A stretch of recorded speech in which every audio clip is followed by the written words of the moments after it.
Et nous avons le plaisir d'accueillir aujourd'hui pour la première fois dans ses nouvelles fonctions le nouveau président du CNC, Gaëtan Bruel, que je remercie de sa présence parmi nous ce matin. Je salue également à vos côtés, Monsieur le Président, la présence d'Olivier Henrard, directeur général du CNC, et de Leslie Thomas, secrétaire général. Monsieur le Président, vous n'êtes pas un inconnu pour notre commission, loin de là, puisque vous vous intéressez de longue date aux problématiques qui sont les nôtres, sans retracer l'intégralité de votre carrière. Vous avez exercé les fonctions de conseiller culturel à l'ambassade de France aux États-Unis, de directeur adjoint du cabinet du Premier ministre Gabriel Attal. Non, pardon, il était ministre de l'Éducation nationale. J'ai anticipé. Puis de directeur de cabinet du ministre de la Culture, Rachida Dati, jusqu'à votre nomination à la tête du CNC en février dernier. Votre expertise de l'ensemble du monde culturel et éducatif vous sera certainement utile à la tête d'un des fleurons de notre politique culturelle, le CNC. Véritable paquebot avec un budget pour 2025 de 777 millions d'euros. Votre institution intervient dans le champ du cinéma, de l'audiovisuel et du jeu vidéo. Les rapporteurs Jérémy Bacchi, Sonia de la Provoté et notre ancienne collègue Céline Boulay-Espéronnier ont consacré en 2023 un rapport au monde du cinéma qui qualifie le CNC, je les cite, ils me permettront, je l'espère, de bras armés du soutien public. Et je continue les citations, le cinéma français dispose avec le CNC d'un appui financier et institutionnel sans équivalent dans l'ensemble des industries culturelles et qui a inspiré la création du Centre national du livre et celle du Centre national de la musique. Le statut éminent du centre, sa surface financière, la qualité de ses équipes évidemment. Pour résumer, la politique publique de soutien aux industries créatives qu'il incarne avec succès depuis 1946 vous place cependant bien naturellement sous le feu de la rampe.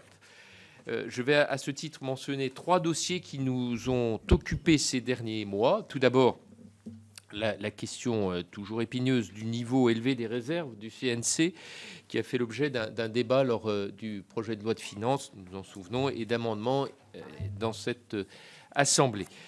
Pour mémoire, la loi de finances pour 2025 ponctionne finalement de 500 millions d'euros ces réserves, et vous pourrez certainement nous éclairer sur l'existence de ces réserves et les conséquences du prélèvement.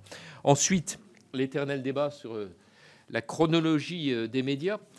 Nous avons reçu le 29 janvier dernier le président de Canal+, Maxime Saada, et nous avons réuni le 19 mars les négociateurs des accords de production et de diffusion, qui sont du reste encore en plein travail. Là encore, la parole du CNC est attendue sur ce sujet, et nous serons bien entendu très désireux de vous écouter là-dessus. Enfin, je ne peux pas ne pas évoquer le sujet des violences sexuelles et sexistes dans le cinéma, relancé médiatiquement par le procès en cours de Gérard Depardieu. Comme vous le savez, Jérémy Bacchi, Sonia de la Provoté et Alexandra Borchio-Fontimp ont fait voter au Sénat une proposition de loi qui reprend les recommandations du rapport sur le cinéma, mais qui comporte également une mesure adoptée à l'initiative de notre collègue Monique Demarco pour sanctionner les producteurs qui ne mettraient pas tout en œuvre pour éviter des comportements inappropriés. Cette proposition de loi pourtant très consensuelle, elle a été votée de mémoire à l'unanimité ici, attend toujours son inscription à l'ordre du jour de l'Assemblée nationale. Nous espérons pouvoir compter sur votre soutien pour accélérer un peu le calendrier législatif chez nos collègues députés. Enfin, bien entendu, Monsieur le Président, nous serons évidemment désireux de vous entendre sur les menaces qu'on peut craindre, qui pèsent sur notre exception culturelle, compte tenu de la remise en cause outre-Atlantique des règles régissant les grands équilibres du commerce international. Je vais vous laisser la parole, Monsieur le Président, pour une première prise de parole d'une quinzaine de minutes, avant de passer la parole au rapporteur des crédits du cinéma, Jérémy Bacchi, et ceux de l'audiovisuel, Cédric Vial, et bien sûr de l'ensemble des collègues qui souhaiteront vous interroger. Monsieur le Président, je vous donne la parole. Monsieur le Président, merci de votre mot d'accueil. Mesdames et messieurs les sénateurs, je vous remercie de cette invitation. Je suis heureux, honoré de cette première opportunité d'échanger sur les enjeux nombreux que je trouve en arrivant au CNC. Dans le contexte international actuel, il n'est pas inutile de rappeler que le CNC est né en 1946, juste après les fameux accords Bloom-Burns.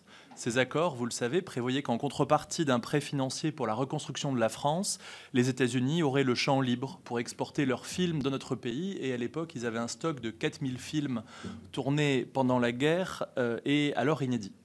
Le cinéma français avait failli disparaître, submergé, mais c'est justement dans cette adversité que la France a inventé un modèle de soutien et de régulation du cinéma et de la création audiovisuelle particulièrement ingénieux, efficace et vertueux. Alors près de 80 ans après, où en sommes-nous ? Avec 181,3 millions d'entrées en 2024, en progression d'1 million par rapport à 2023, la France confirme tout d'abord qu'elle fait la meilleure reprise post-Covid de tous les pays comparables, États-Unis compris. Deuxième fait notable, cette performance qui est en soi unique au monde est en plus tirée par le cinéma français.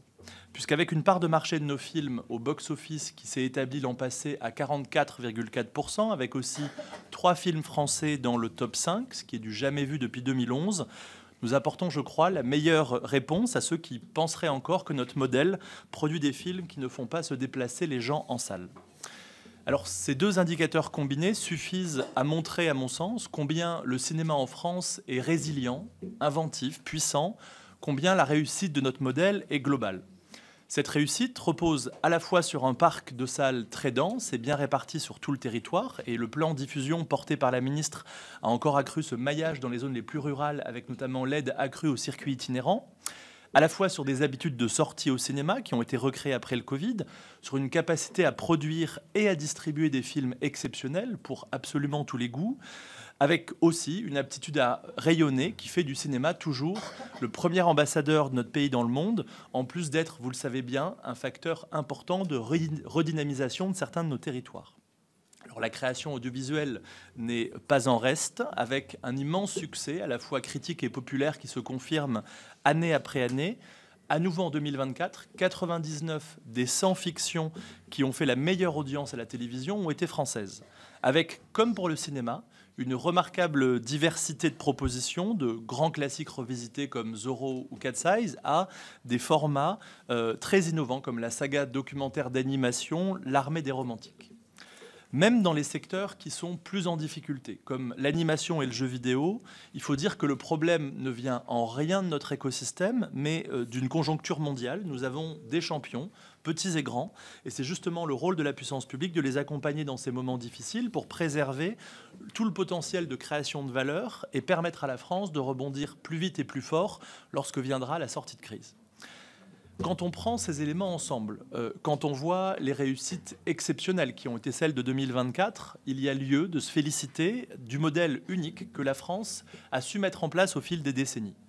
Ce modèle, vous le savez bien, repose sur quelques principes simples: une solidarité de l'ensemble des acteurs, un financement qui pèse sur les diffuseurs plutôt que sur les contribuables, une double logique d'automaticité et de sélectivité des aides qui correspondent à deux grands objectifs industriels et culturels de la filière, des obligations d'investissement et globalement une approche qui assume d'être systémique.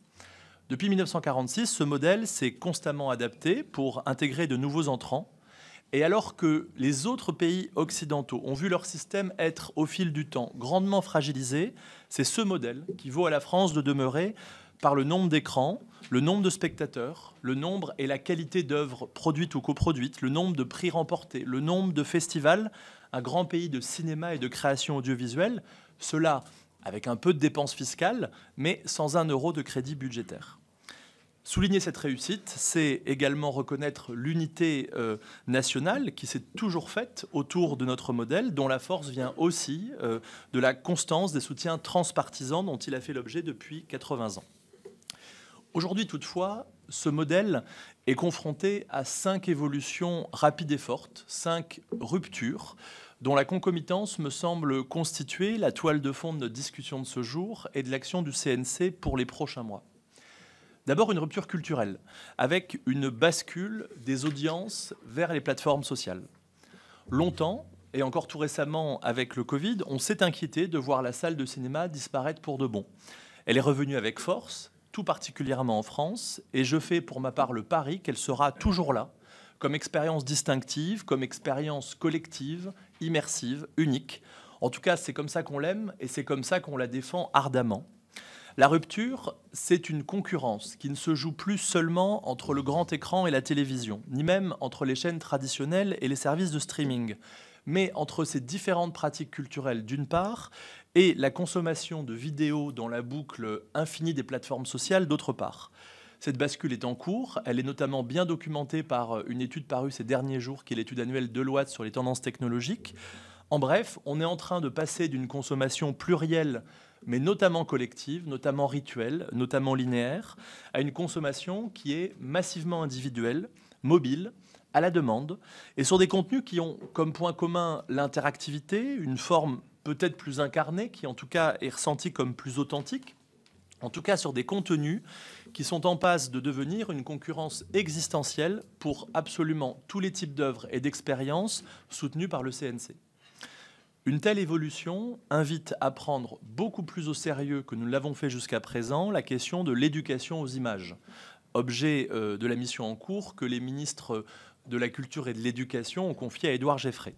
Dans un monde saturé d'images de plus en plus manipulées, comment le chemin vers les salles de cinéma, vers les œuvres audiovisuelles, peut-il être l'occasion d'acquérir une grammaire des images qui soit au cœur de la construction de nos enfants comme citoyens ? Cette bascule invite, je crois, également à se pencher avec beaucoup de soin sur le parcours des œuvres vers les spectateurs, en tirant aussi quelques enseignements des conditions actuelles de diffusion et de promotion des films, où, par exemple, une notion aussi précieuse que le bouche à oreille pourrait bientôt disparaître si nous n'y prenons garde. Deuxièmement, deuxième rupture, une rupture technologique, celle de l'IA générative. Alors, l'histoire de l'image animée n'en est évidemment pas à sa première rupture technologique, mais l'onde de choc de celle-ci est d'ores et déjà massive. Elle est massive parce qu'elle impacte à la fois tous les aspects du processus créatif, mais aussi tous les aspects de sa valorisation ou de son invisibilisation. Et je crois, en tout cas je voudrais saluer ici la grande maturité de la réflexion sur ce sujet, notamment au sein des secteurs créatifs. Certaines caricatures sont parfois un peu pénibles, alors que plus personne ne dit aujourd'hui qu'on pourrait faire comme si l'IA n'existait pas. Chacun, au contraire, singulièrement dans ces secteurs, est bien conscient que c'est en train d'arriver, qu'il faut accompagner ce mouvement.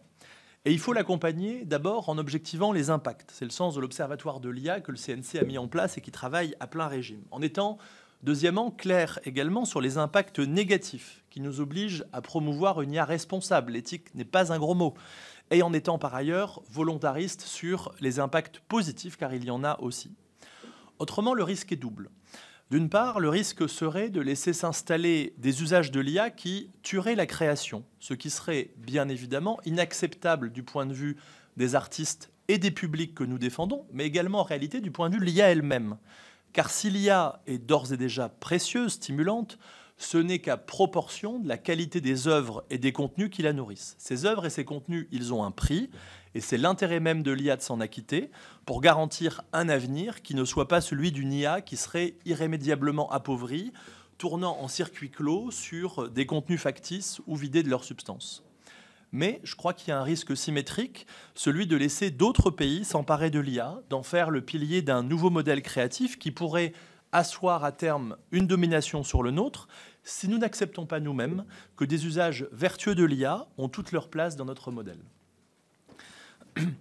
Troisièmement, je vois une rupture sociétale, avec la demande qui est très claire de la part de ceux qui vont voir les films, de la part de toute la société, que le cinéma assume enfin la mission d'exemplarité qu'on lui a du reste toujours reconnue. Le cinéma a en effet toujours eu la mission d'inspirer, mais il s'en est trop souvent acquitté par le passé au prix de contradictions que plus personne ne tolère aujourd'hui. Oui, il faut le dire, les conditions dans lesquelles les œuvres sont produites importent. Et quand on aime le cinéma, quand on croit dans son pouvoir de rendre meilleur, il y a comme un mouvement de recul, même de rejet, devant la révélation de comportements d'un autre temps. Et si nous n'entendons pas cela, si nous n'en tirons pas les conséquences, nous risquons juste d'encourager une forme de désaffection pour le cinéma. Alors cela, je crois qu'il faut le dire aujourd'hui nettement, simplement. Il faut aussi saluer le courage de celles et ceux qui ont pris et qui continuent de prendre la parole. Et il faut, dans le même temps, reconnaître le chemin, l'important chemin déjà parcouru par le secteur ces dernières années. S'agissant du CNC, la réaction a été rapide et forte, avec, depuis 2021, une conditionnalité des aides qui a déjà permis de former plus de 6 750 mandataires sociaux, producteurs, exploitants, distributeurs, c'est-à-dire 100% des professionnels qui sont actifs depuis 4 ans. Avec aussi, depuis janvier, déjà plusieurs milliers de professionnels qui ont été formés sur les tournages.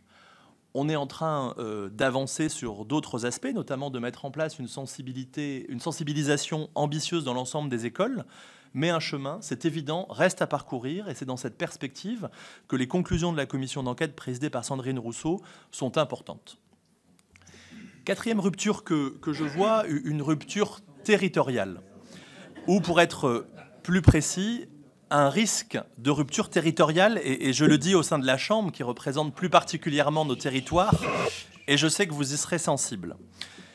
Il n'y a sans doute pas de plus grande question aujourd'hui pour nos politiques culturelles que l'articulation entre l'État et les collectivités territoriales. Dans le domaine du cinéma et de la création audiovisuelle, la situation est moins préoccupante que dans d'autres secteurs culturels. Elle l'est néanmoins, et je voulais aussi vous en dire un mot ce matin. Il faut tout d'abord se réjouir que l'intégralité des régions ait souhaité maintenir les aides à la production. Il faut en revanche noter que 3 régions seulement ont maintenu leurs aides à la diffusion. Ce sont les Hauts-de-France, la Bretagne et la Réunion. Alors, parmi les régions qui replient leur financement, à l'exception des Pays de la Loire, seule région à se désengager fortement, toutes les autres le font d'une manière, je tiens à le dire, qui reste modérée, qui reste raisonnée. Ce que je veux dire ici, c'est le besoin de ne pas relâcher l'effort sur la diffusion, notamment sur l'éducation aux images. Notre modèle est global et il est important aussi que ce modèle soit global dans tous nos territoires et qu'il n'y ait pas, de ce point de vue, de disparité territoriale dans cet effort pour la diffusion. Partout, il faut donc souhaiter que l'État et les collectivités continuent de s'engager ensemble, y compris de manière renouvelée. Et je ferai, dans cette perspective, à partir du mois de juin, un tour des régions de France pour en discuter avec les élus, avec les acteurs locaux en lien avec nos DRAC. 5e et dernière rupture que je voulais vous signaler pour ouvrir cette discussion, une rupture géopolitique, avec les échos que nous avons d'une possible offensive américaine contre notre modèle. Il faut d'abord dire qu'avec 4% de cinéma étranger au box-office américain en 2024, le cinéma a toujours été pour les Américains un intérêt purement offensif. Quand il est dit, depuis quelques semaines, que le modèle européen serait, je cite, pénalisant ou déloyal pour les acteurs américains, ce sont les termes de leurs derniers échanges de courrier avec la Maison-Blanche, il faut, je crois, rappeler que ce modèle est le moteur d'un marché qu'il domine largement, dont il bénéficie fortement. Et on s'en réjouit, comme on s'en réjouit pour tous les Européens qui aiment beaucoup les films américains.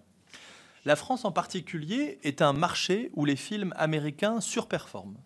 Il faut donc rappeler, avec le calme des vieilles troupes, la vocation de notre régulation, qui non seulement s'applique à tous de la même façon, à nos acteurs nationaux comme aux acteurs étrangers, mais qui surtout vise à créer de la valeur pour tous. Le monde dans lequel il n'y aurait pas de régulation en France, mais toujours la même valeur créée, autant d'entrées en salle par exemple, ce monde-là n'existe pas. En réalité, un certain nombre d'acteurs américains sont très conscients de l'intérêt de notre modèle et sont dans une démarche de renforcement de leurs engagements avec la France. C'est notamment le cas de Disney et il faut évidemment s'en féliciter. Cela étant dit, il ne faut rien exclure. On observe notamment un peu de fébrilité autour de la directive SMA et de sa transposition. Fébrilité parce qu'il y a une dynamique forte d'extension de sa transposition. À ce stade, au sein de l'Union européenne, 16 pays ont mis en place des obligations d'investissement pour les plateformes. 11 y réfléchissent. L'Autriche, tout récemment, on voit bien que ça couvre l'ensemble du spectre politique en Europe, sans parler d'autres pays comme le Brésil qui y travaillent également. En tout cas, il demeure une très grande incertitude dans ce nouveau contexte international qui nous oblige à clarifier nos priorités. Et pour le CNC, elles sont claires. Continuer de renforcer nos liens avec les Américains si l'opportunité s'en présente, mais se préparer aussi à toutes les hypothèses. Accélérer la structuration d'une Europe du cinéma et de la création audiovisuelle sur la base d'échanges bilatéraux qui ont été particulièrement nourris ces dernières semaines et dans le cadre des EFAD, l'association des CNC européens, aussi bien sûr en lien avec la Commission et le Parlement européen. Par ailleurs, être à l'écoute de nouvelles opportunités ailleurs dans le monde, je pense notamment à l'Asie. Voilà les 5 ruptures que je trouve, en tout cas l'analyse que j'en fais, que je voulais vous partager sommairement en arrivant au CNC et pour ouvrir cette discussion.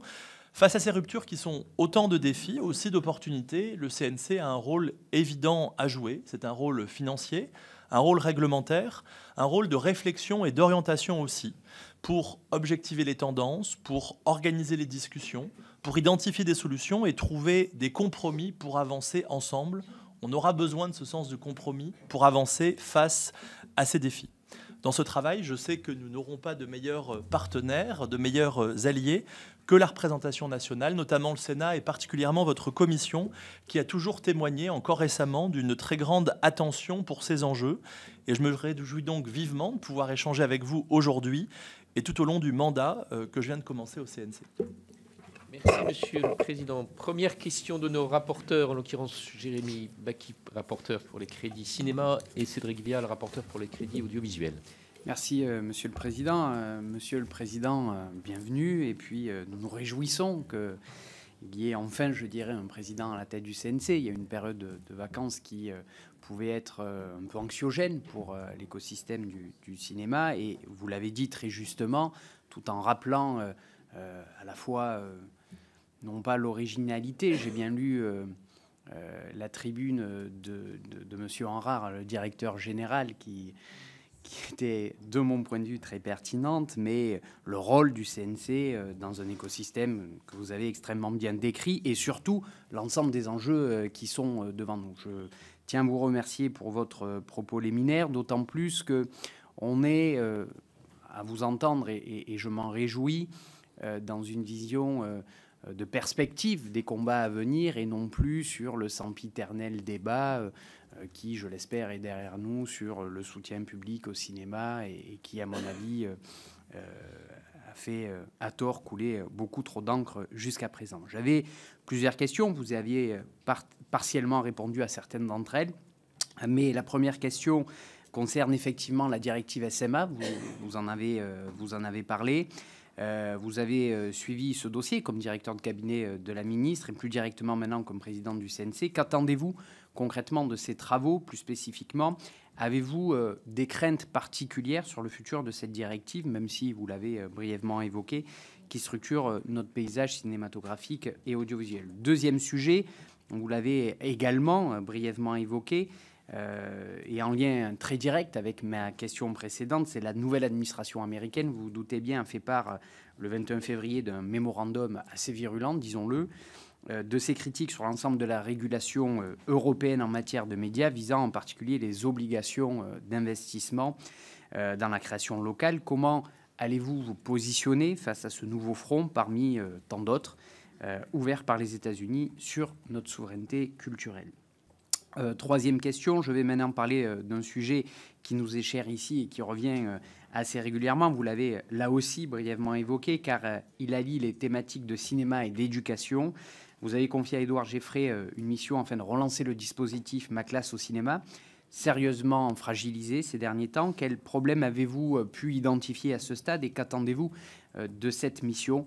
Plus largement, comment comptez-vous relancer l'éducation à l'image? Et enfin, ma dernière question, à l'occasion de la table ronde que nous avons tenue ici le 12 mars dernier, les organisations professionnelles ont réclamé beaucoup plus de transparence sur les chiffres d'affaires des diffuseurs afin de calculer au mieux les obligations d'investissement. Pensez-vous qu'une évolution législative soit nécessaire à ce propos? Je vous remercie. Cédric Vial. Merci, Monsieur le Président, Monsieur le Directeur Général, Madame la Secrétaire Générale. J'ai trois questions assez courtes concernant le CNC. Je crois que vous l'avez dit tout à l'heure, un budget d'environ 770 millions d'euros, 290 millions pour le soutien à la production, à la création audiovisuelle, auquel il faudrait rajouter aussi des montants d'aide à la distribution ou à la diffusion de programmes audiovisuels. Ma première question concerne justement cette répartition entre cinéma et audiovisuel dans les aides du CNC. Le bilan de la mise en œuvre du décret sur le SMAD, réalisé par le CNC et l'ARCOM, montre que les plateformes internationales ont investi 866 millions d'euros au titre de leurs obligations de contribution au développement de la production entre 2021 et 2023. Environ 80% de cette somme était fléchée en direction de la production audiovisuelle. Quelles sont les conséquences, ou quelles conséquences plutôt tirez-vous, le CNC tire-t-il de ces flux de financement nouveaux en direction de l'audiovisuel? Est-ce que l'équilibre entre le soutien au cinéma et à l'audiovisuel vous paraît aujourd'hui satisfaisant? Pensez-vous qu'il sera amené à évoluer dans un sens ou dans l'autre? Deuxième question sur la répartition plutôt entre la fiction, le documentaire et l'animation. Vous avez parlé de la filière animation qui était en difficulté tout à l'heure. Une étude, là aussi, menée par le CNC et l'ARCOM, montre que les plateformes privilégient l'investissement dans la fiction. Quelles sont les places respectives de la fiction, du documentaire et de l'animation dans les aides du CNC à l'audiovisuel? Et faut-il accompagner les flux existants à destination de la fiction ou au contraire soutenir davantage le documentaire et l'animation pour favoriser leur exportation à l'international notamment et éviter que ces formats ne soient relégués? J'allais dire, peut-être si vous pouvez insister sur le secteur de l'animation qui est dans une situation un peu particulière, vous l'avez effleuré, on aimerait vous entendre là-dessus. Et dernière question sur les conséquences de la mutation des usages du linéaire vers le numérique. Vous en avez parlé également, les jeunes consomment aujourd'hui majoritairement des contenus non linéaires. Pensez pour les plateformes, voire même pour les réseaux sociaux aujourd'hui. Quelle est la part aujourd'hui des contenus non linéaires dans les aides du CNC? Et quelles sont vos orientations pour l'avenir dans ce domaine? Je vous remercie.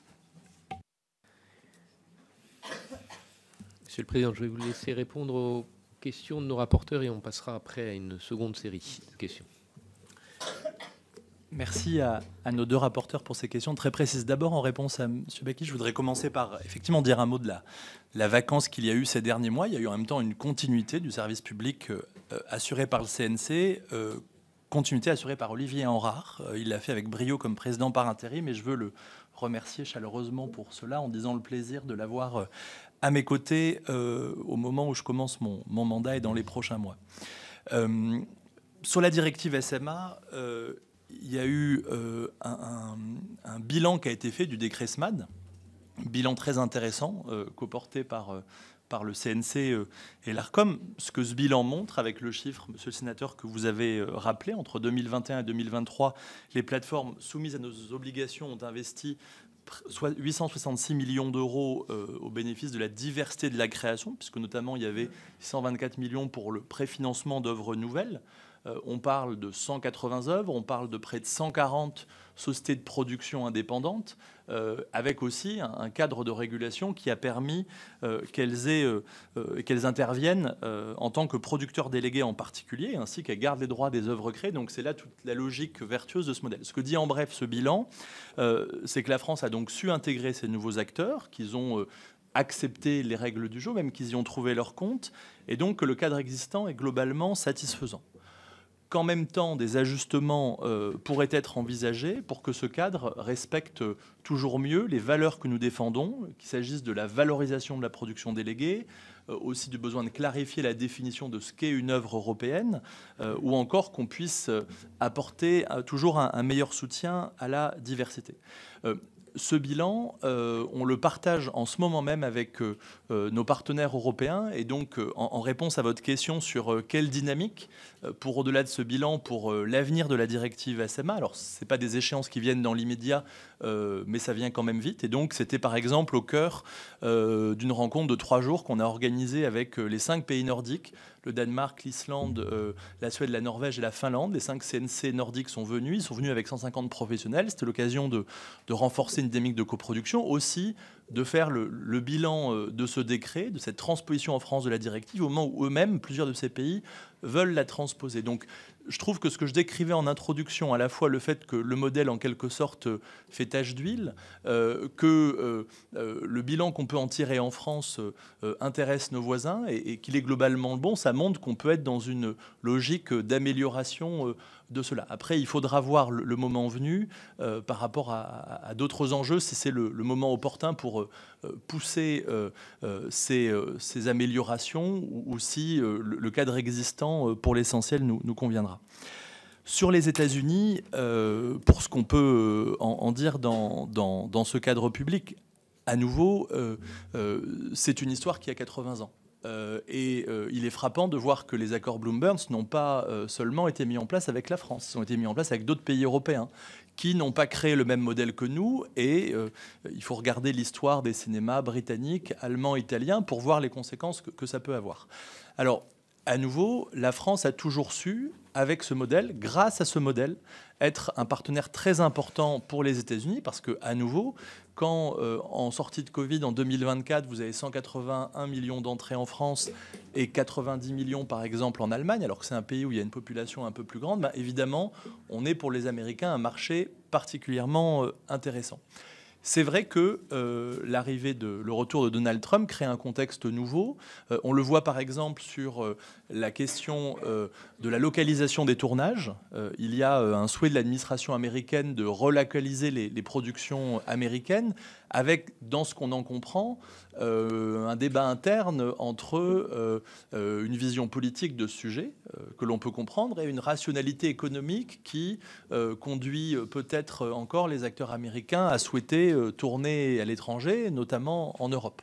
Par exemple, quand Coralie Farja a tourné The Substance, c'était en France. Les Américains étaient fascinés de voir que ce film a été tourné pour un budget de moins de 20 millions d'euros, alors que dans leur modèle, c'est un film qui aurait plutôt coûté 80 millions de dollars. Ça veut dire aussi que par rapport à une certaine époque où on disait que le modèle français était quand même compliqué, il y avait le droit du travail, en réalité aujourd'hui, ce modèle, il est parfait, notamment il est très compétitif. Et ça, les Américains le voient bien. Donc c'est pour ça que sur ce qui peut se passer avec les États-Unis, il faut raison garder. Il faut voir qu'on a plus que jamais des échanges étroits, nourris avec les acteurs américains, mais que le contexte politique peut, d'une manière ou d'une autre, poser les termes de la discussion un peu différemment. Et volontiers pour poursuivre la discussion sur la question américaine sous d'autres angles que vous voudriez évoquer. Sur ma classe au cinéma, c'est le plus beau dispositif d'éducation artistique et culturelle que nous ayons en France. Plusieurs dizaines de milliers d'enseignants impliqués, 2 millions d'élèves concernés. Mais ce dispositif fait l'objet depuis 2 ans d'une double difficulté. Il y a eu, vous le savez, une réforme au sein de l'éducation nationale du remplacement de courte durée. Et il faut comprendre la logique de cette réforme. Aujourd'hui, sur l'ensemble d'une scolarité, nos élèves perdent une année de scolarité du fait du non-remplacement des enseignants, quelle qu'en soit la raison. Et c'est vrai que quand on s'alarme de la baisse du niveau des élèves, là, il y a peut-être une raison. Et il se trouve que ce qui a été mis en place par l'éducation nationale par rapport à cet enjeu, c'est effectivement d'être plus strict sur le fait que quand un professeur s'absente, il doit être remplacé. Mais c'est là où, évidemment, il y a d'autres contraintes et on n'arrive pas toujours à se faire remplacer. Et donc, les formations d'EAC qui sont cruciales pour ces dispositifs d'EAC au profit des élèves. C'est-à-dire qu'avant qu'on fasse ma classe au cinéma pour une classe, il faut que l'enseignant ait été formé. Et donc, là, on a un premier effet dans la baisse de ce dispositif. L'autre effet, c'est le désengagement de certaines collectivités, notamment au niveau départemental. Et ces deux effets cumulés font qu'on a un dispositif extraordinaire, mais qui est aujourd'hui fragilisé. Alors, l'enjeu de la mission que Rachida Dati et Elisabeth Borne ont souhaité confier à Édouard Geffray, qui connaît extrêmement bien, par définition, pour avoir été DGESCO, le modèle scolaire et qui, du coup, est le mieux placé pour identifier les solutions, non seulement pour relancer le dispositif, c'est le premier enjeu de sa mission, mais l'autre enjeu, j'y faisais allusion, c'est de voir comment on peut peut-être poser la question de l'éducation aux images en des termes nouveaux, plus larges, pour que toutes les opportunités, à nouveau, de faire de l'éducation aux images, que ce soit dans la salle de classe, que ce soit évidemment plus que jamais dans le chemin vers les salles de cinéma, d'autres façons encore, peut-être puissent être saisies dans notre modèle. En tout cas, c'est aussi un enjeu dont on parle avec nos partenaires internationaux. Beaucoup de pays s'intéressent à notre modèle d'éducation aux images. C'est une preuve supplémentaire de sa qualité et donc on est aujourd'hui très engagé pour en maintenir la qualité. Sur le chiffre d'affaires des éditeurs, c'est un sujet très important.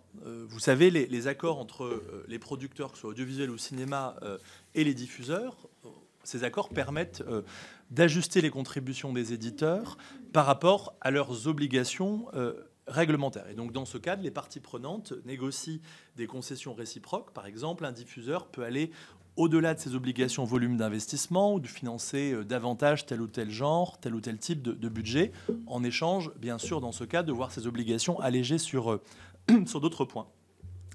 Alors, dans ce contexte, et puis aussi, il faut dire qu'évidemment, ce mécanisme d'accord, il sert aussi dans le cadre de la chronologie des médias, qui est conçu, vous le savez, suivant une logique méritocratique. Plus un diffuseur s'avère mieux disant par rapport à ses obligations de base, mieux il sera positionné dans la chronologie. Et donc, dans ce contexte, il est clair que le chiffre d'affaires des éditeurs constitue un élément important de la négociation, puisque leurs obligations réglementaires sont fixées en fonction de ce chiffre d'affaires. Et c'est là où, en même temps, évidemment, on se heurte à la question du secret des affaires.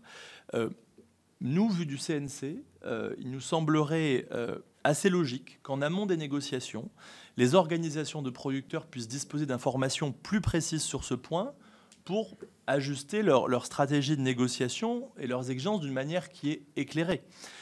Mais cela nécessiterait, et vous l'avez dit, effectivement une modification législative ciblée pour déroger sur ce point précis au secret des affaires. Et donc, c'est un sujet sur lequel nous en remettons, comme sur d'autres, aux législateurs. Pour en venir maintenant aux questions de monsieur le rapporteur Cédric Vial, sur la répartition cinéma audiovisuel. D'abord, on est dans les grands équilibres parce qu'effectivement, selon qu'on regarde, s'agissant des aides à la production, effectivement, on est sur un montant qui est globalement supérieur pour la production audiovisuelle. On est 120 millions d'euros environ sur le cinéma, 290 sur la production audiovisuelle. Il y a en même temps d'autres mesures d'aide qui, par définition, quand on soutient les salles, les distributeurs, c'est côté cinéma. Au global, et c'est ça ce qui me paraît important, on est sur des soutiens équivalents, de l'ordre de 40% pour le cinéma, 40% pour l'audiovisuel, et ces grands équilibres ne changent pas. Ils ne changent pas parce que d'une part, et notre modèle vraiment, je crois, sa force est de reposer sur différentes jambes, sans les opposer, sans les confondre non plus, en voyant la spécificité de chacune. Notre modèle, c'est à la fois d'être un grand, et aujourd'hui dans ce monde post-Covid, le premier pays de cinéma, notamment où il y a une dynamique qui reste forte autour des salles, et en même temps un pays où, il faut le dire, la création du zèle n'est pas secondaire. Elle a depuis longtemps pris toutes ses lettres de noblesse et, je l'ai dit, elle connaît de brillants succès, et on rentre certains de Sérimania qui fêtait sa 8e édition, et on a vu à quel point il y avait une dynamique en termes de volume d'affaires, une ferveur populaire, une qualité artistique aussi, qui montre toute l'ambition que nous avons raison d'avoir pour la filière audiovisuelle, notamment la création audiovisuelle en France. Alors, évidemment, la répartition des obligations audiovisuelles cinéma, elle doit refléter les catalogues, la ligne éditoriale qui est choisie par les acteurs. Ça, c'est un principe qui est posé par la loi, et c'est la seule règle qui peut être acceptable par ces acteurs. C'est-à-dire que ces obligations, c'est ce qui fait leur sens, elles doivent coïncider avec l'intérêt économique de ces acteurs. Et donc, il me semble que l'évolution de cette répartition, elle doit obéir au même principe. Et c'est ce qui s'est passé avec Disney. Disney a estimé qu'il avait un intérêt à faire bouger un peu le curseur, et c'est sa liberté, et on se retrouve dans cette situation-là. Mais l'essentiel, et je le redis, c'est le fait que l'équilibre qui est trouvé aujourd'hui nous semble raisonnable, et au global, on le voit bien avec aussi la réalité des abonnements, on est bien dans cet équilibre préservé entre cinéma et audiovisuel.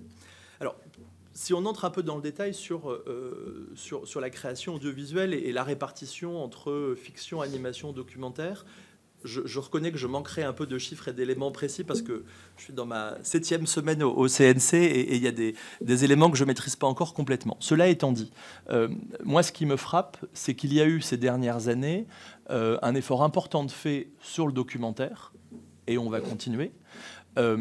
Il y a sur la fiction en ce moment des réflexions intéressantes, importantes, notamment de la part des diffuseurs traditionnels.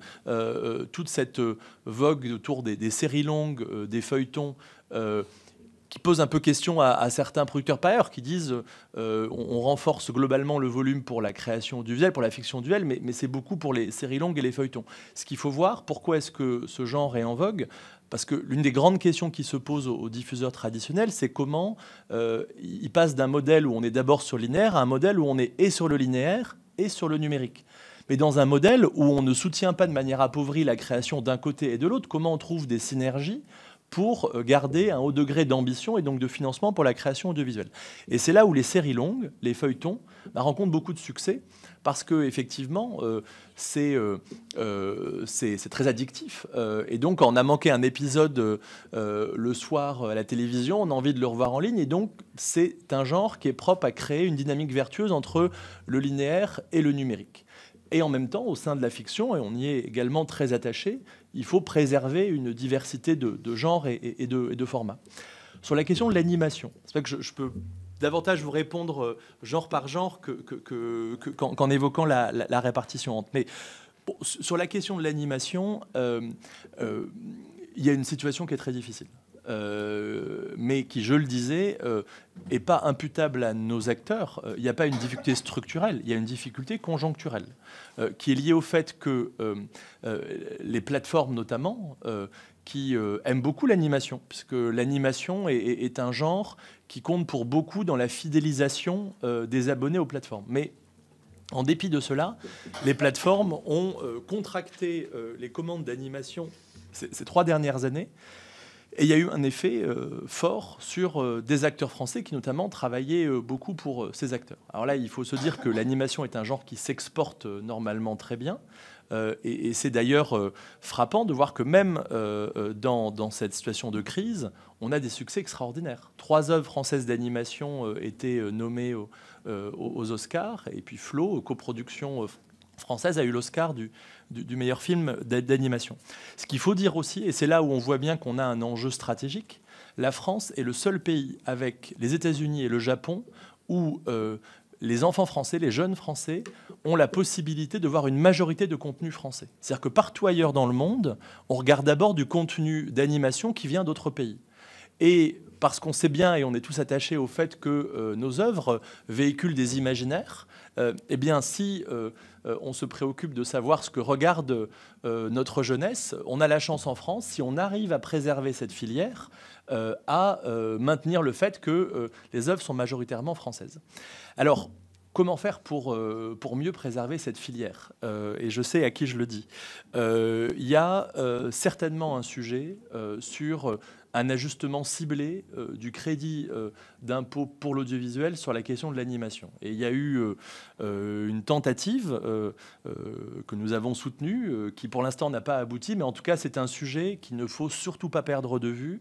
Nous avons besoin d'aider davantage, notamment par ce levier-là.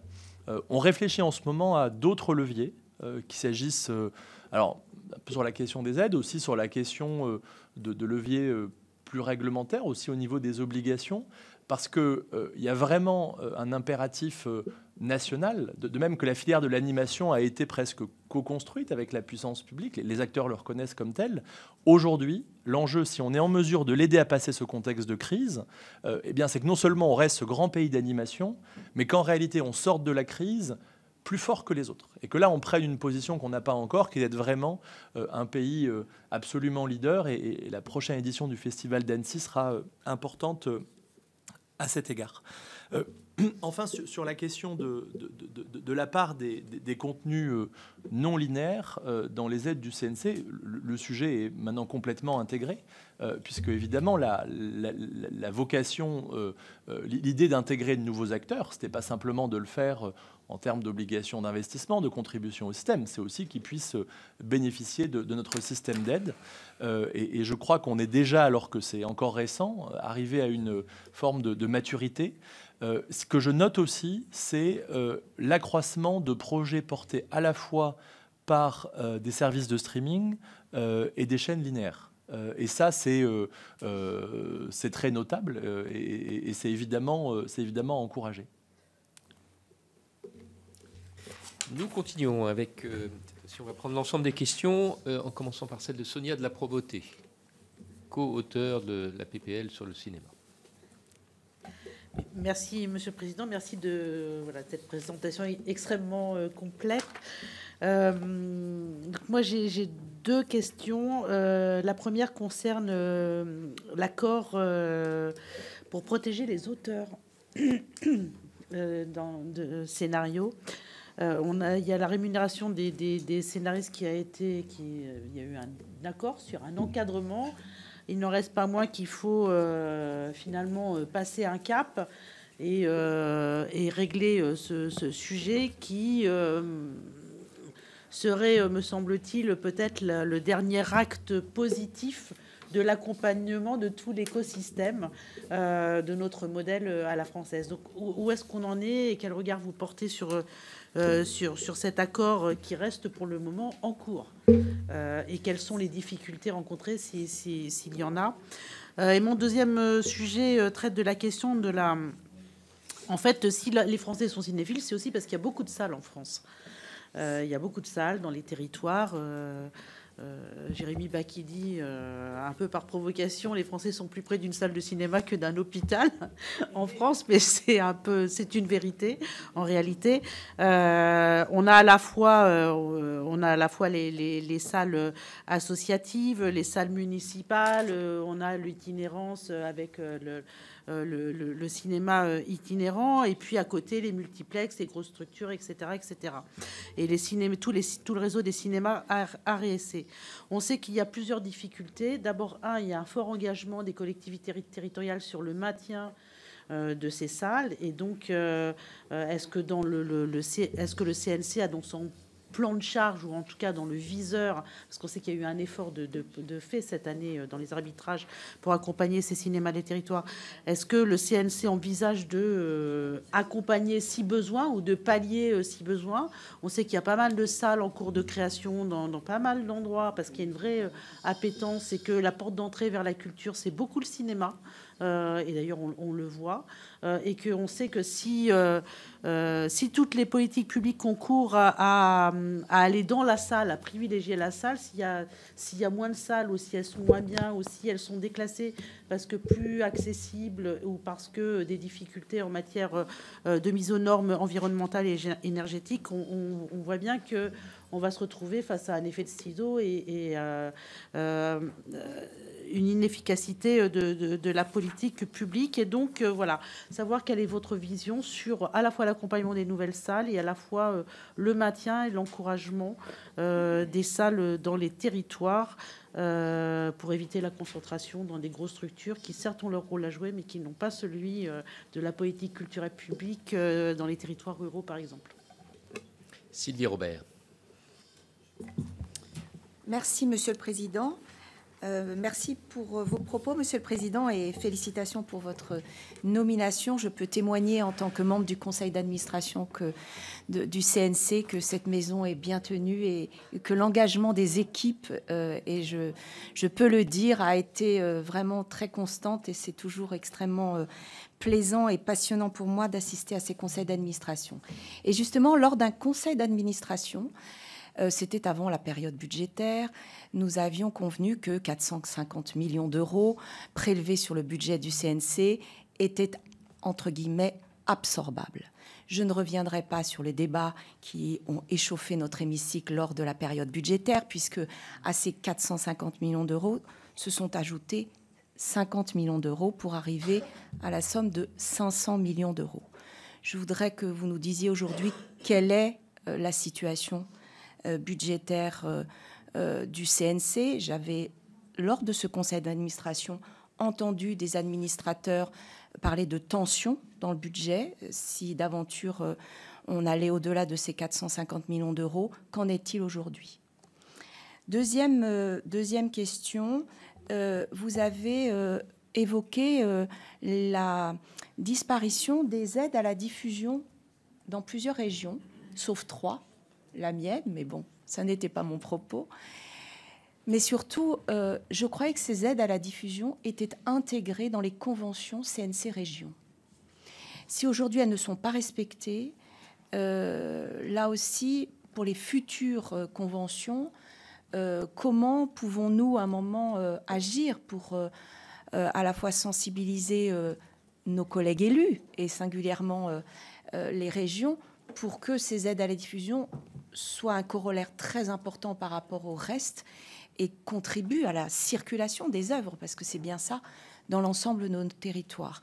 Donc je voudrais savoir si c'est une rupture finalement on va dire, d'engagement de ces régions, de ne pas avoir respecté ces aides à la diffusion, ou est-ce que ça n'était pas dans les conventions?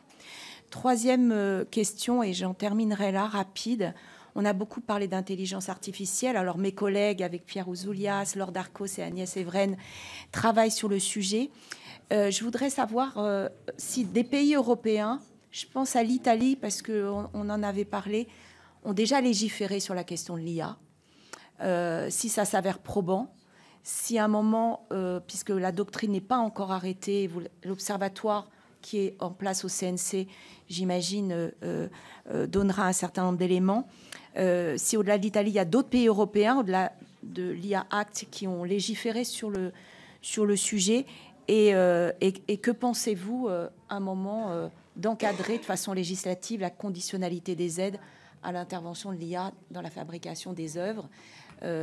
C'est un sujet important, puisque derrière, on sait que la question des droits auteurs, artistes, etc., est important. Voilà, et puis je voudrais terminer, Monsieur le Président, si vous me permettez. On a passé une proposition de loi sur le cinéma en Outre-mer, ici. On parle peu de l'Outre-mer, et je trouve que c'est important toujours de le rappeler. En plus, les deux chambres, elle a été... Aujourd'hui, est-ce que la situation a évolué en Outre-mer sur la diffusion du cinéma? Voilà, c'est ma seule question. Merci infiniment. Laure Darcos. Merci, Monsieur le Président. À mon tour aussi de saluer votre nomination, cher Gaëtan, mais aussi de saluer en effet les équipes et Olivier Henrard, que je connais depuis des années, pour la permanence de ce service public et surtout de cet établissement que, en tout cas de ma part, j'admire beaucoup. Moi, je voudrais parler d'un autre segment qui a été peu évoqué jusqu'à présent, qui est la distribution, qui est bien évidemment le plus à risque de la filière. Le distributeur reverse un minimum garanti au producteur, prévu par contrat, que le film soit un succès ou un échec en salle. Et en cas de succès, le distributeur recouvre ses investissements et touche une commission sur les entrées en salle, mais en cas d'échec, il assume seul les pertes. Alors, le soutien automatique du CNC est plafonné pour la distribution d'un film au-delà d'1 million d'entrées. On ne génère plus de fonds de soutien, alors qu'il n'est pas plafonné. Il n'est pas plafonné pour la production et pour l'exploitation du même film. Ce déplafonnement du soutien distributeur faisait partie des recommandations du rapport des sénateurs, donc Jérémy Bacchi, Sonia de la Prévôté et Céline Boulay-Spironnier. Elle n'a pas encore été mise en œuvre et pourtant elle dépend seulement du CNC. Elle est, je crois, très attendue par le secteur, puisque ça permettrait aussi d'assurer une meilleure capacité d'investissement dans les œuvres françaises. Je n'ignore pas, bien évidemment, les difficultés financières. De mon côté, j'avais essayé de porter un nouveau crédit d'impôt, justement, sur la distribution il y a 1 an, mais je dois dire que nos amis de la Commission des finances n'avaient pas trop apprécié. Donc voilà, qu'est-ce qu'il en est? Laurence Garnier. Merci, Monsieur le Président. Merci, Monsieur le Président du CNC, pour cette présentation des enjeux à venir.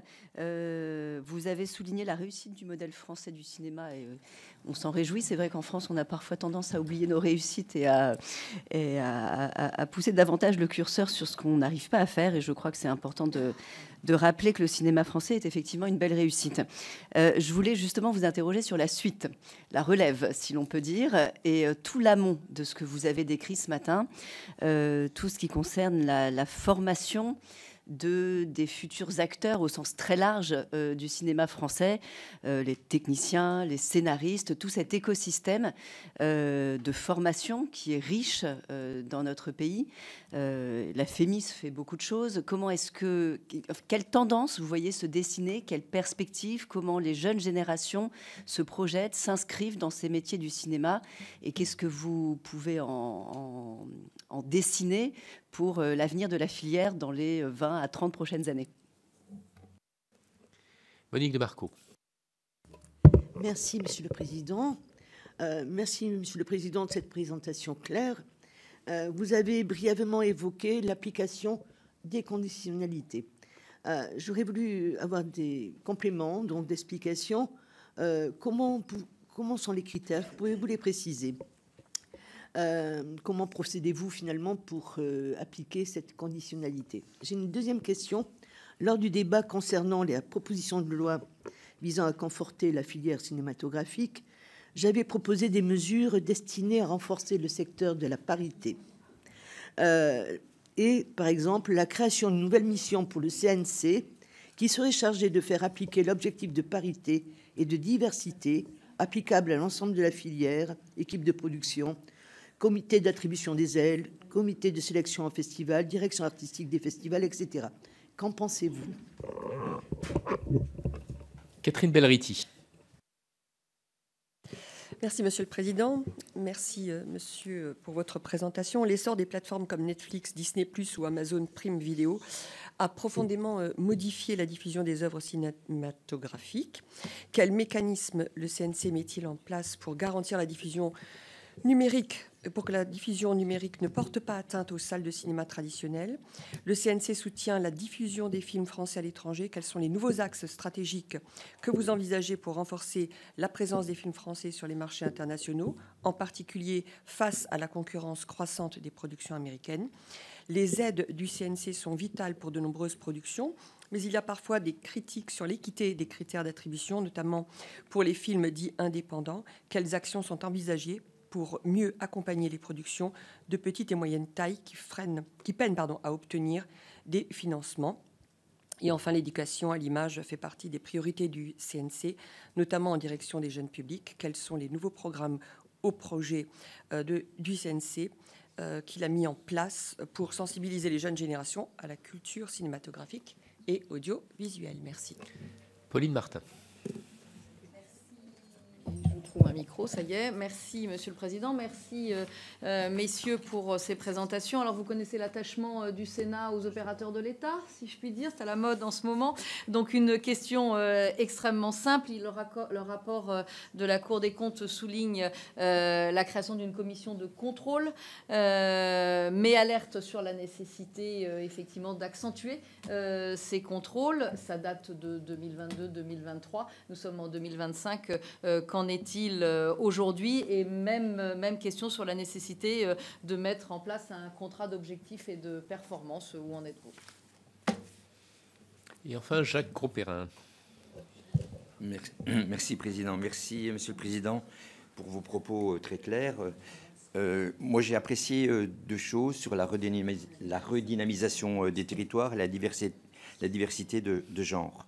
Je ne parlerai pas d'argent. On m'a toujours dit que parler d'argent, c'est parfois vulgaire, mais je pense que vous allez répondre en tout cas sur les 450 millions d'euros qui vous ont été ponctionnés, qui représentaient la moitié de vos réserves, et puis peut-être sur l'anticipation de la baisse du crédit d'impôt vis-à-vis du cinéma étranger. Moi, je voudrais simplement vous dire, en février, le 28 février, Franck Dubosc qui brandissait fièrement le César de ceux qui n'avaient jamais eu de César.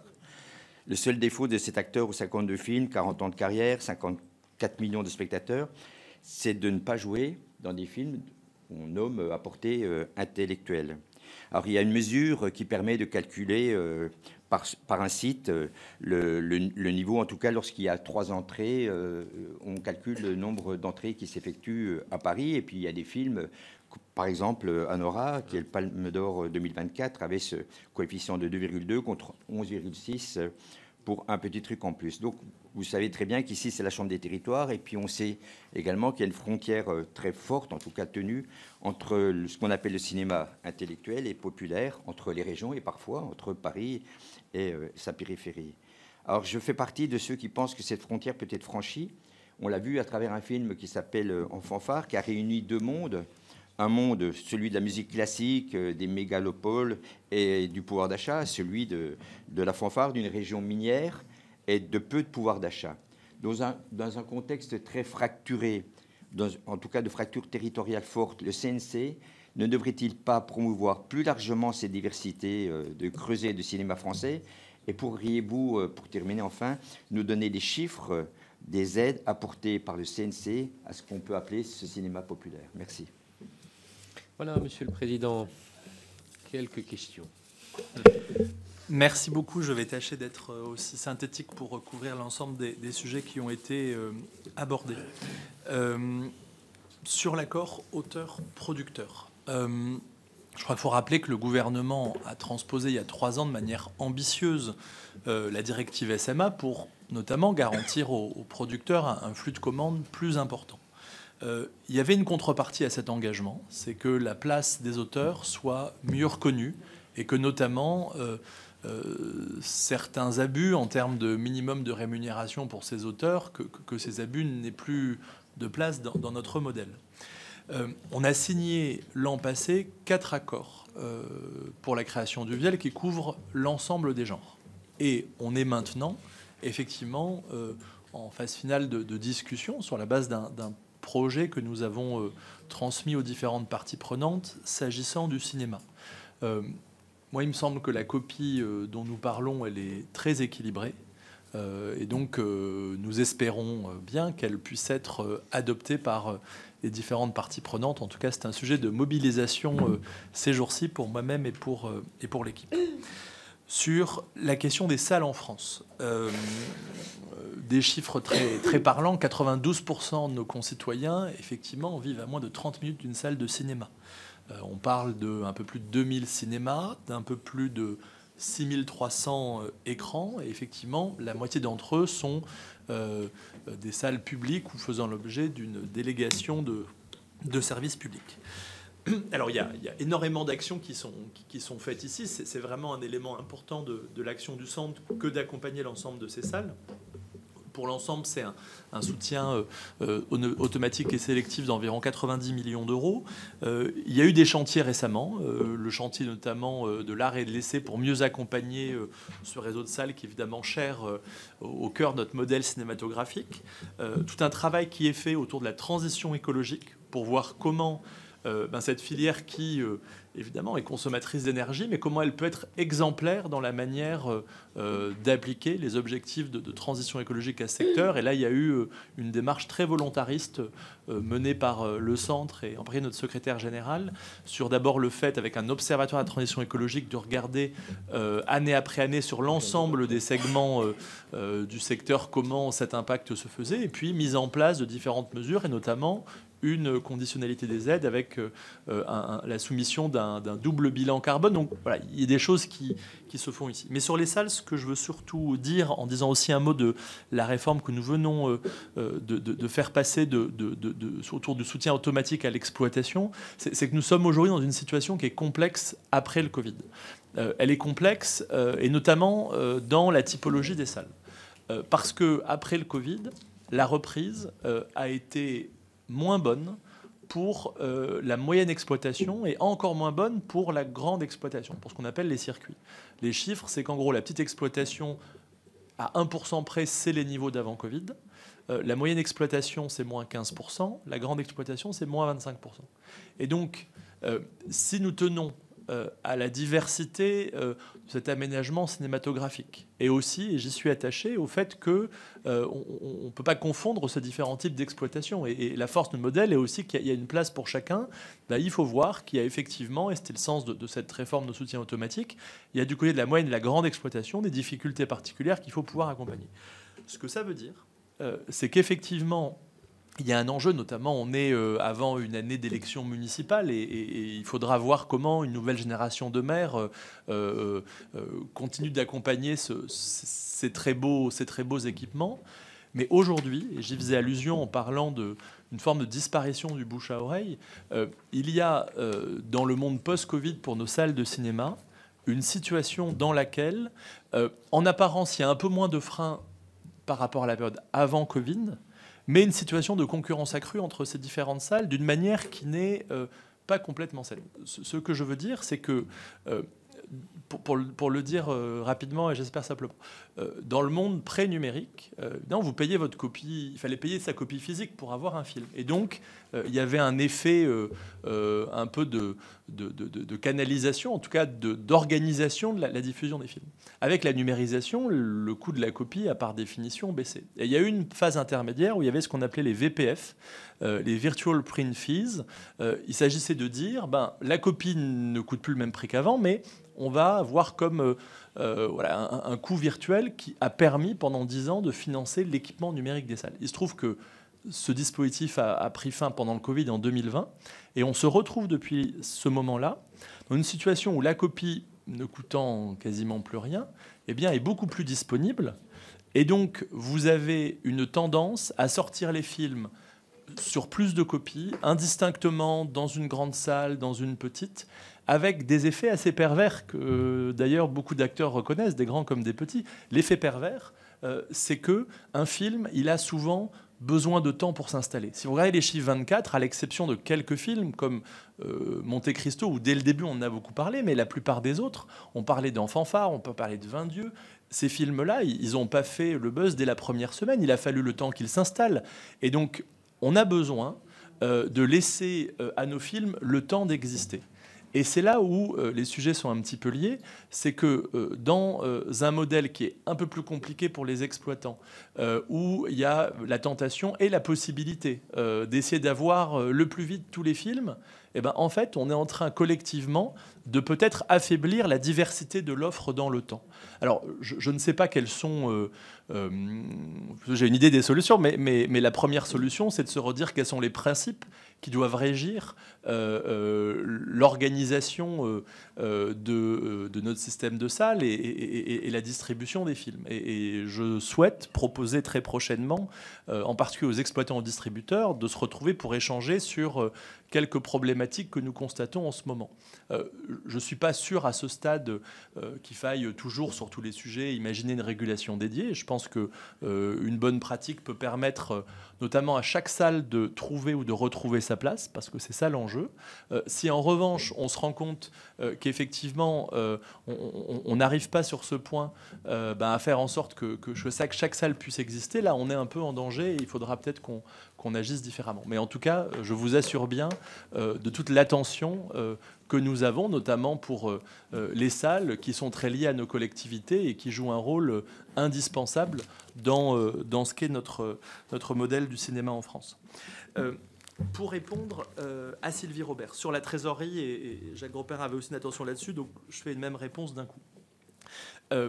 Cette ponction de 500 millions d'euros, c'est un montant très important. C'est un montant qui est supérieur aux 450 millions d'euros qui avait été discuté, qui figurait comme un montant maximal dans plusieurs rapports. C'est par ailleurs, il faut le rappeler, un montant qui est supérieur aux 430 millions d'euros que l'État, au titre du plan de relance, a versé au secteur via le CNC.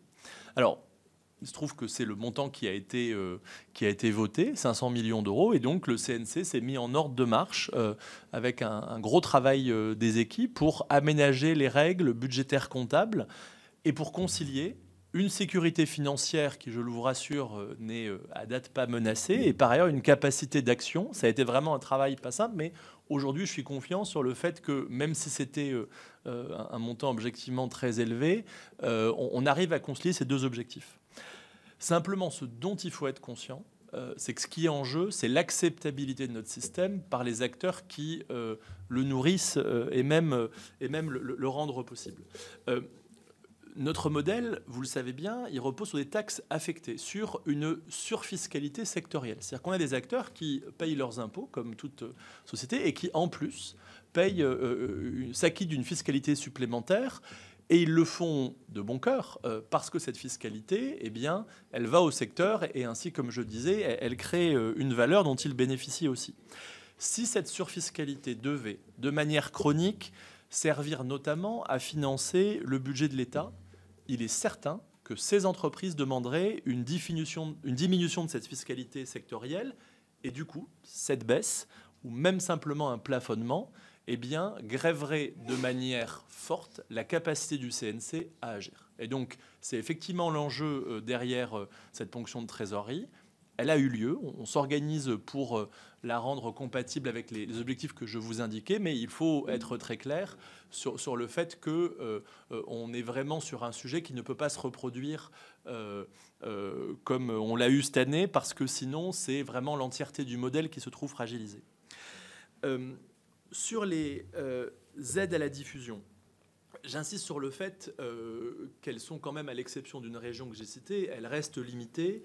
Et il y a vraiment eu, je veux le saluer, un dialogue de chacune de ces régions avec nous. Donc c'est bien dans le cadre de la Convention, nous avons des engagements communs, et il y a vraiment eu une discussion, soit pour nous informer, soit même pour discuter de la manière dont cela pouvait être imputé. Et je le redis, dans une ampleur qui reste modérée, à côté de ce qu'on peut voir dans d'autres champs de la culture et aussi à d'autres niveaux de collectivité. Cela étant dit, effectivement, c'est un sujet pour la discussion des prochaines générations de conventions, puisqu'avec les régions, on va discuter dans les prochaines semaines des conventions 26-28, de voir si on est toujours bien aligné sur les objectifs, s'il n'y a pas des choses à faire un peu différemment. Et c'est dans ce cadre-là qu'on redira toute l'attention que nous avons à la question de la diffusion.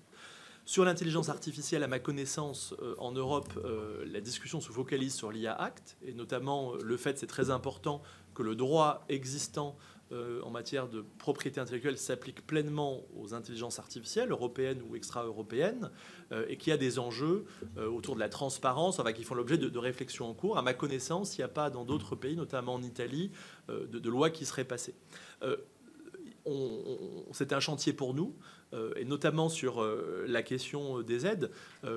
Ce qui nous frappe, quand on regarde un peu nos 65 commissions d'aide, quand on discute avec certains des 650 membres de ces commissions, c'est qu'en réalité, la question de l'IA est déjà un peu partout. Et notamment, on voit, il faut le dire, des dossiers dont la qualité baisse parce qu'on sent qu'ils ont été faits avec de l'IA. Donc, dans notre réflexion, c'est un premier pas. Il faut absolument qu'on voit comment on responsabilise sur le fait que l'usage de l'IA, y compris pour faire un dossier de candidature, doit faire l'objet d'une transparence, peut-être d'une note d'intention. Et sur cette base, il faudra effectivement regarder dans le double esprit que j'indiquais comment on va plus loin pour pleinement intégrer cette question. En réponse à Catherine Belriti sur comment on renforce la présence des films français à l'étranger. C'est un sujet crucial, puisque dans les prochaines années, on verra bien, et je ne suis pas Cassandre, on espère que le gâteau national à se partager continuera de grandir, mais il ne faut pas exclure que ce gâteau soit soumis à des aléas. Et donc, le fait d'aller à l'international est vraiment une grande question, et je veux vraiment saluer le fait que l'ensemble de nos acteurs s'en sont déjà bien saisis. Qu'est-ce que nous faisons? D'abord, nous avons accompagné une réforme d'Unifrance qui a fusionné avec TVFI, l'organe équivalent qui s'occupait de création audiovisuelle. Et donc maintenant, on a une approche unifiée cinéma et création audiovisuelle pour la question de l'export. On a augmenté le budget en donnant 1 million d'euros supplémentaires. On a par ailleurs, c'est une question un peu différente mais symétrique et il peut y avoir des liens, on a aussi renforcé ce qu'on faisait en matière d'attractivité. Mais donc, sur la question de l'export, d'abord, on a renforcé notre principal opérateur qui a de très belles initiatives. Je pense à la liste 10 to Watch qui vise à renouveler aussi les talents, les castings, parce que c'est aujourd'hui une des grandes questions pour faire un projet à l'international.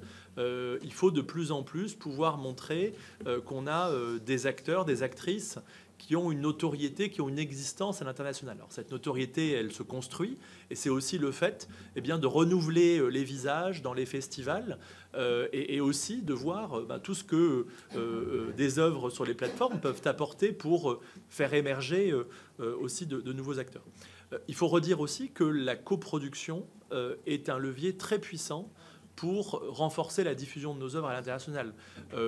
Kaboul, magnifique série qui a été projetée en début de semaine sur France Télévisions, a fait l'objet d'une coproduction avec 10 autres pays européens. Et cette série, vraiment que je vous engage à regarder, elle est faite pour l'international et elle montre bien qu'avec la coproduction, et la France est le pays au monde qui a le plus d'accords de coproduction, c'est pour nous une dynamique très forte, c'est également un levier. Pour répondre à Pauline Martin, et j'avance un petit peu, il y avait une question sur renforcer les contrôles suite au rapport de la Cour des comptes et puis la question du COP. Alors, suite au rapport de la Cour des comptes, il y a, et les membres du conseil d'administration le savent bien, il y a vraiment eu un renforcement de la manière dont, outre le pré-CA, le comité d'audit, il y a vraiment une discussion qui est même pas régulière, qui est continue sur le fait qu'effectivement, au regard des montants des aides, on a... plus que, enfin, c'était déjà très professionnel, mais en tout cas, on est aujourd'hui ceinture et bretelles, et je crois, de ce que j'en vois et de ce que me disent notamment les membres des instances, notamment de la Cour des comptes qui participent à notre conseil d'administration, c'est aujourd'hui très satisfaisant.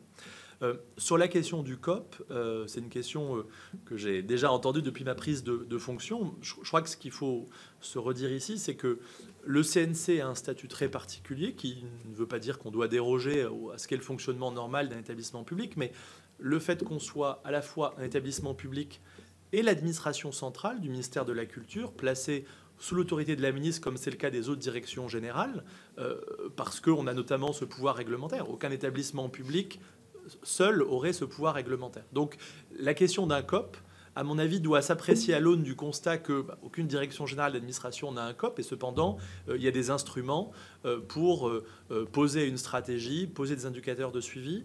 Et c'est une réflexion que j'ai initiée avec notre conseil d'administration, en leur proposant notamment qu'on puisse avoir un programme de travail avec un horizon de temps un peu supérieur à ce qu'est le cas aujourd'hui.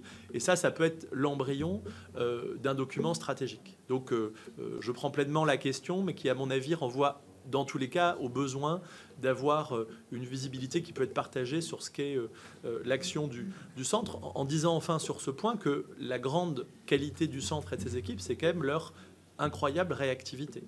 Et le fait qu'on est capable, aussi parce qu'il faut être au diapason des évolutions du secteur, dans une année, de porter plus d'une dizaine de réformes, et d'ailleurs d'en voir les effets très vite. Enfin, sur les questions du sénateur Grosperrin. Alors, d'abord sur le C2I, qui a été brièvement mentionné. Il faut dire que nos crédits d'impôt, sans oublier le crédit d'impôt aussi pour le jeu vidéo, ils ont un impact exceptionnel. Ils se stabilisent en termes de montant, c'est qu'ils ont été hauts en 23-24, et là on stabilise à tout crédit d'impôt confondu sur les secteurs couverts par le CNC à un peu plus de 600 millions d'euros de dépenses fiscales.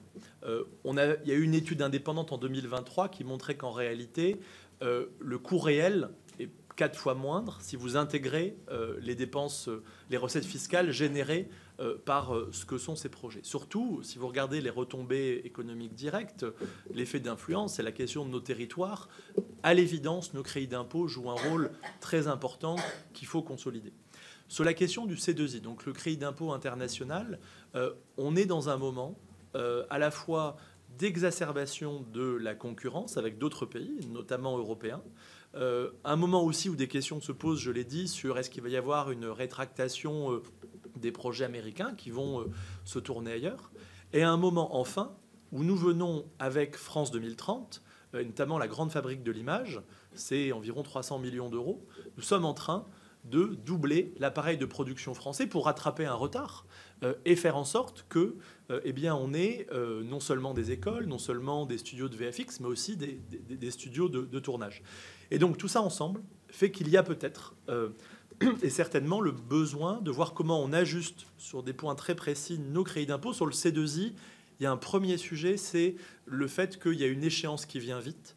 Et il y a besoin de donner de la prévisibilité. Si on n'est pas capable, dans les prochains mois, de dire à nos partenaires étrangers que ce crédit d'impôt a une durée un peu plus longue que son échéance actuelle, alors là, on va avoir mécaniquement des projets à aller ailleurs, et ce serait terrible pour nos filières. Il y a peut-être d'autres mesures d'ajustement à la marge, mais à nouveau, je voulais profiter de cette question pour vous dire tout le rôle que jouent les crédits d'impôt.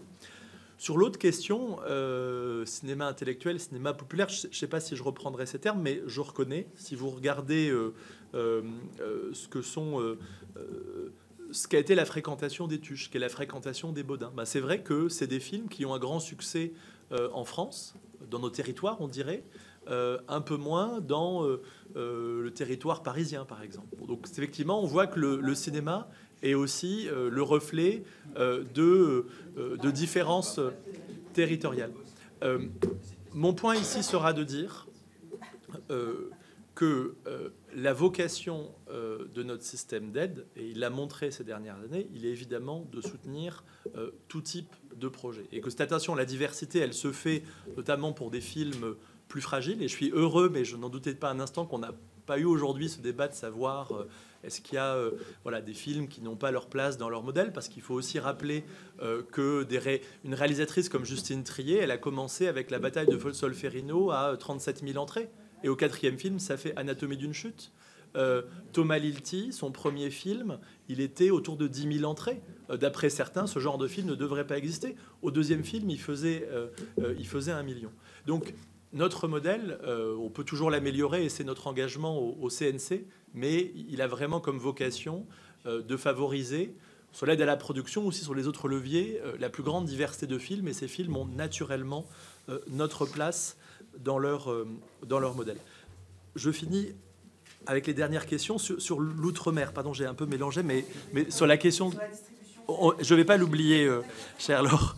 Sur l'outre-mer, d'abord, je suis ravi que mon premier déplacement soit dans quelques jours à La Réunion, parce qu'il y a un grand festival, le Festival international du film de l'océan Indien. Je l'ai dit, c'est une région absolument exemplaire. Ils maintiennent leur budget, ils les renforcent. Et c'est un territoire qui est en train de s'affirmer comme l'un des pôles pour le cinéma et la création audiovisuelle.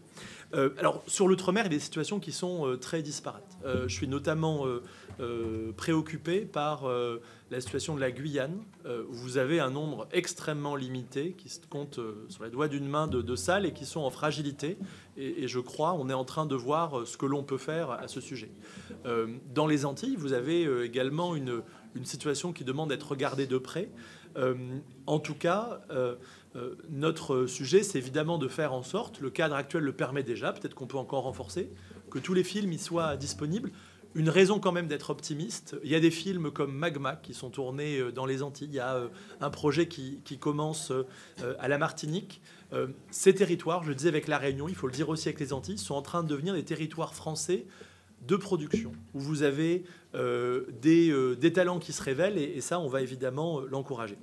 Sur la distribution, moi, je prends complètement le point sur les soutiens automatiques à la distribution, avec cet enjeu du déplafonnement, à la fois pour s'aligner sur ce qu'on fait sur l'aide à la production, aussi pour reconnaître, vous l'avez dit, que la distribution est le maillon certainement le plus risqué, parce qu'il intervient évidemment à un moment très en amont des projets, où il doit s'engager sur une part de financement, sans avoir de visibilité sur ce que sera le succès de l'œuvre. Et en même temps, il est dépendant de ce que ça sera ce succès. Donc, par rapport à un rôle à la fois sur le financement et sur la diffusion de l'œuvre, c'est vrai qu'ils ont une place dans notre système qui peut-être mérite d'être un peu mieux accompagnée. C'est pour cela qu'après avoir fait cette réforme des soutiens automatiques à l'exploitation, nous sommes en train de nous atteler à une réforme des soutiens à la distribution que j'espère pouvoir présenter au conseil d'administration dès le mois de juin. Alors, sur les questions de Laurence Garnier, sur la question de la relève, de la formation des futurs acteurs au sens large, j'ai dit un mot de France 2030. C'est formidable qu'on ait pu ainsi renforcer des pôles régionaux dans une logique systémique où on a eu le souci de renforcer à côté des studios les écoles pour avoir aussi les talents. Et quand vous allez à Sarlat, à l'ancienne manufacture France Tabac, qui est en train de devenir un lieu de formation, enfin qui est devenu un lieu de formation de tournage, c'est magnifique de voir comment dans tous les territoires, notamment les territoires ruraux, tout d'un coup, vous donnez notamment à nos jeunes un horizon, celui, si on aime le cinéma, si on aime la création audiovisuelle, d'en faire un peu son métier. Et ce qui me semble important, au-delà aussi de saluer le fait qu'il y a de nouvelles manières de former, il y a la Cinéfabrique à Lyon, qui va bientôt ouvrir une antenne à Marseille. Ce qui est important, je pense, de saluer et d'encourager, c'est ce continuum sur les enjeux de formation. Ça commence à l'école. Et l'éducation aux images, il faut souhaiter, même si aujourd'hui elle fléchit un peu sous les 2 millions, il faut souhaiter qu'il y ait beaucoup plus de jeunes que 2 millions qui aient une éducation à l'image. Il faut deuxièmement voir comment, dans notre modèle, notamment au lycée avec des enseignements de spécialité autour du cinéma. Pourquoi pas demain un enseignement de spécialité davantage autour des séries télé, autour d'écriture scénaristique? Comment on permet à nos jeunes les plus intéressés d'aller vers des formations spécialisées? Comment, dans le supérieur, on a aujourd'hui une variété d'écoles que l'on accompagne sur des enjeux, que ce soit sur la prévention et la lutte contre les violences sexistes et sexuelles, sur les questions de parité évidemment, de transition écologique. Ces écoles-là, elles ont en germe l'avenir de la filière. Et enfin, comment ces écoles, on les accompagne aussi sur des débouchés professionnels, avec là cette responsabilité collective que nous avons, qui est de faire en sorte, notamment à travers les crédits d'impôt, qu'on ait toujours la capacité à garantir un plan de charge aux jeunes qu'on a ainsi formés et aux studios qu'on a ainsi renforcés. Pour Monique de Marco, enfin, sur la question de la parité, c'est un sujet fondamental, à la fois parce que c'est une question d'égalité basique, parce que c'est aussi un enjeu d'imaginaire, c'est aussi parce que avec une parité dans les postes de chef d'équipe, on va avoir aussi d'autres manières de raconter des histoires. C'est aussi un enjeu qui rejoint celui de la prévention et la lutte contre les violences sexistes et sexuelles, parce que l'on sait qu'avec plus de parité, on a aussi une plus grande attention à cette question. Il y a eu un certain nombre d'actions qui ont été mises en place. Depuis 2017, l'intégralité des jurys qui attribuent les aides du CNC sont strictement paritaires. C'est le cas des festivals également que nous soutenons désormais. Il y a eu la mise en place d'un bonus parité dont il va falloir faire le bilan, parce que même un tassement n'est pas satisfaisant. C'est vraiment un sujet sur lequel il faut être très volontariste et nous allons l'être dans les prochains mois. Merci, Monsieur le Président, pour ce point d'étape seulement 7 semaines après votre nomination. Il y avait une... Non, il y avait plus... C'est bon. Sur le déplafonnement, j'ai mentionné qu'on l'a embarqué dans le projet de réforme en cours, mais on s'en reparle dans les prochaines semaines. Si, la parité. Sur la conditionnalité des aides.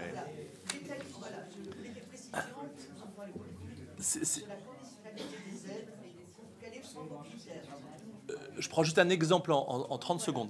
Donc la conditionnalité des aides, vous savez qu'il y a des conditionnalités des aides dans plusieurs domaines. J'ai mentionné le point sur la transition écologique.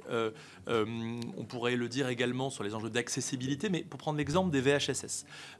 La conditionnalité des aides pour les mandataires sociaux, à nouveau producteurs, distributeurs, exploitants, tous les porteurs de projets d'abord doivent remplir un questionnaire qui indique les mesures de prévention qu'ils prennent conformément au Code du travail, premièrement.